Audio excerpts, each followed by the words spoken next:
നമ്മുടെ സിഗ്മയുടെ പുതിയ മൾട്ടിമീറ്ററിൽ കപ്പാസിറ്റി ഒന്ന് ടെസ്റ്റ് ചെയ്ത് നോക്കാം, എങ്ങനെയാണ് അതിൻ്റെ വാല്യൂ കിട്ടുന്നത്.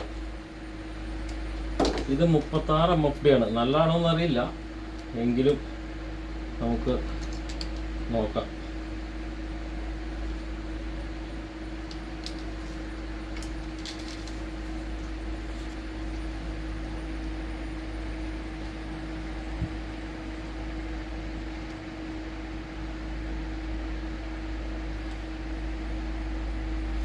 മുപ്പത്താറ് MFDക്ക് 29 MFD കിട്ടിയുണ്ട്, 29.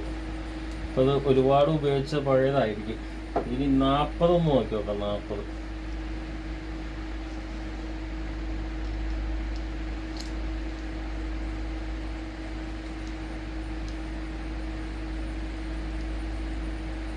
40 MFD അളക്കുമ്പോൾ 39.24 കിട്ടുന്നുണ്ട്.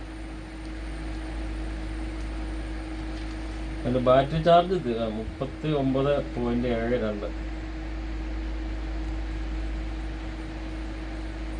ഓക്കെ. പലരും നമ്മളോട് ചോദിച്ചു ഈ സ്റ്റാർട്ടിങ് കപ്പാസിറ്റർ എങ്ങനെയാണെന്ന്. ഇപ്പോൾ ഇത് 100-120 ഇതിൻ്റെ റേഞ്ച്.